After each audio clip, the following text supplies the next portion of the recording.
Bismillahirrahmanirrahim. Assalamualaikum warahmatullahi wabarakatuh. Perkenalkan, saya Sinta Ariska Putri, nomor induk mahasiswa 20210007 dari Universitas Dana Badra, Fakultas Ekonomi, Program Studi Manajemen B, Kelas B, Angkatan tahun 2020. Sebagai syarat ujian tengah semester genap akademik 2020-2021 mata kuliah Ekonomi Pengantar 1, saya memilih teori permintaan. Apa sih itu teori permintaan? Teori permintaan yaitu menerapkan sifat para penjual dalam menawarkan barang yang ia produksi dan tentang ciri hubungan antara jumlah permintaan dan harga. Selanjutnya adalah asumsi yang digunakan. Teori permintaan tidak lepas dari asumsi-asumsi. Penggunaan asumsi dalam teori permintaan yang pertama itu terdapat banyak penjual dan pembeli. Apa artinya? Teori permintaan menggunakan asumsi kondisi pasar persaingan sempurna. Yang kedua yaitu pasar merupakan persaingan sempurna. Maksudnya apa? Pada kondisi pasar persaingan sempurna terdapat banyak penjual dan pembeli. Yang ketiga yaitu penjual dan pembeli tidak memiliki pengaruh. Maksudnya tidak satu pun di antara mereka yang punya kemampuan untuk mempengaruhi jumlah harga maupun jumlah barang jasa. Yang selanjutnya ada dua hal penting dalam teori permintaan.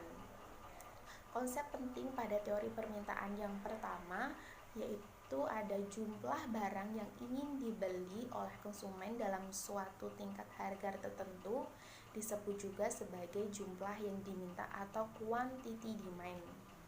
Yang konsep penting pada teori permintaan yang kedua itu ada kurva yang menunjukkan hubungan antara jumlah barang yang ingin dibeli oleh konsumen dengan tingkat harganya, disebut juga sebagai kurva permintaan atau demand curve.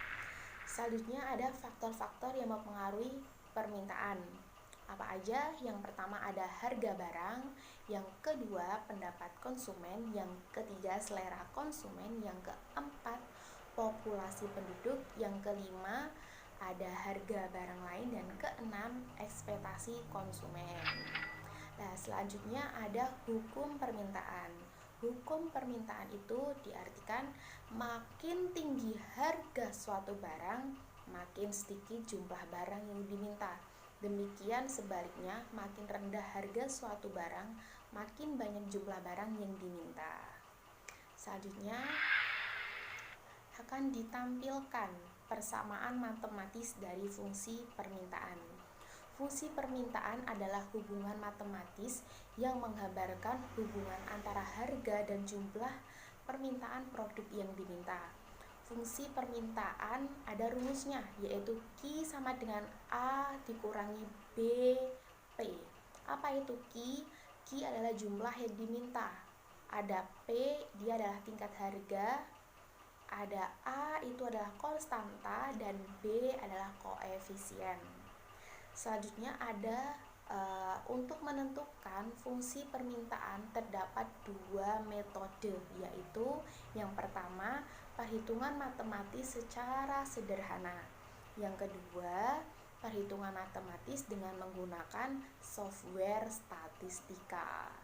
Nah, akan saya tampilkan untuk selanjutnya yaitu contoh dari teori permintaan, yaitu terdapat tabel di sana. Ada keadaan P, Q, R, S, T, yaitu bisa dilihat bahwa harga turun maka kuantitasnya dia menaik. Nah, dari keadaan P nih ada harganya 5.000, jumlah yang diminta masih 200. Harga keadaan P diturunkan menjadi 4.000, jumlah yang dimintanya meningkat menjadi 400. Keadaan R, harganya 3.000 diturunin, jumlah yang diminta jadi meningkat 600. Keadaan yang S, harganya diturunkan 2.000, jumlahnya meningkat lagi menjadi 900. Dan selanjutnya ada keadaan T nih, harganya diturunkan menjadi Rp1.000 saja, maka jumlah yang diminta menjadi meningkat, yaitu 1.300. Dari tabel berikut akan ditampilkan grafik. Nah, dari grafik di sana bisa kelihatan bahwa harga yang semakin tinggi itu kuantitasnya malah dia turun gitu. Nah, dengan harga yang makin murah malah kuantitasnya dia meningkat gitu. Selanjutnya ada contoh yang kedua. Diketahui dari tabel berikut ada harga dan juga jumlah barangnya. Dengan harga 100, jumlah barang yang diminta 20. Dengan harga diturunkan menjadi 80, jumlah yang diminta 40. Nah, hitung fungsi permintaannya. Langkah 1 yaitu dengan mencari nilai B atau slope bisa disebut ya. Rumus untuk menghitung nilai B adalah delta Q per delta P. Delta quantity dibagi delta harga. Maka dari data di atas bisa dimasukkan dari tabelnya, yaitu delta Q dia ada 40 dikurangi 20, jadi Q2 dikurangi Q1, bawahnya diper P2 dikurangi P1, yaitu dia ada 80 kurangi 100, 40 dikurangi 20, 20 per 80 dikurangi 100 min 20, hasilnya adalah min 1. Nah, selanjutnya setelah mencari nilai B, kita akan mencari nilai A. Rumus untuk mencari fungsi permintaannya yaitu P min P1 per P2 min P1 sama dengan Q min Q1 per Q2 min Q1. Nah, bisa dimasukin dari tabelnya. P min P1, P1 nya 100 per P2 min P1, P2 nya 80 min P1 nya 100 sama dengan Q min Q1 per 40 min 20. Nah, kan Q2 min Q1, jadi Q2 nya 40 dikurangi Q1 nya 20 sama dengan bawahnya ada P min 100 dibagi 80 dikurangi 100 min 20 sama dengan Q min 20 per 40 dikurangi 20, 20. Maka dari hasil tersebut bisa dikalikan silang untuk mencari fungsi permintaan. Yang pertama dikali silang ada 20 dikali P dikurangi 20 dikali 100, jadinya 20P dikurangi 2000 sama dengan perkalian silang yang kedua itu ada min 20 dikali Q dikurangi min 20 dikali min 20, jadinya sama dengan min 20Q plus 400. Maka bisa mendapatkan hasil bawahnya 20P sama dengan min 20Q plus 400, 2000 nya dipindah ruas menjadi kanan itu maka dia menjadi plus.